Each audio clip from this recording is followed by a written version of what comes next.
The botfly is a hairy insect about twice the size of a housefly.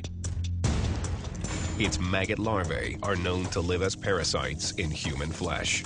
Botflies only have a few offspring over the course of their lives, but they're very careful about where they place them so that those offspring are more likely to survive. Skin provides food and shelter for baby botflies, and the botfly larvae are brilliantly adapted to living in the flesh of another organism. Botflies have special mouthparts that allow them to burrow into their host's skin. At the maggot's rear end is a breathing tube that keeps the larvae supplied with oxygen while it's in the skin. The doctor can see the botfly maggots through their breathing tubes, which form holes on the top of each bump. To complete its life cycle, a botfly has to find a way to get its eggs onto the skin of a host. But the adult botfly has a problem. It's too big and conspicuous to drop the eggs off for itself. So what it does is it uses a mosquito to deliver the eggs for it. The female botfly ambushes a mosquito in mid-flight. The botfly lays its eggs and glues them to the underside of the mosquito. When the mosquito lands on human skin, body heat melts the glue. The eggs fall off the mosquito and hatch into larvae,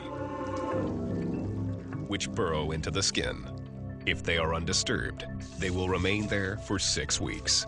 Eventually, the larvae crawl out through the breathing hole, fall off the skin, and burrow into the ground. 4 weeks later, they emerge as adult botflies. Because botflies only make a few offspring, they need those offspring to get where they need to go, and that's why using a mosquito is such a brilliant strategy. Botfly larvae are ringed with little tiny black spines, and those are there so that if you try to pull it out, it's going to get lodged into place. It's a great way to make sure that it doesn't get pulled out by the host.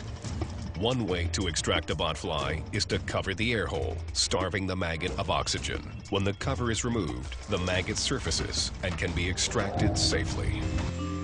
To avoid hosting a botfly, keep away from mosquitoes when in the tropics. Always use insect repellent and cover up at dusk. To complete its life cycle, a botfly has to find a way to get its eggs onto the skin of a host. The botfly's cunning reproductive strategy ensures more of its young survive.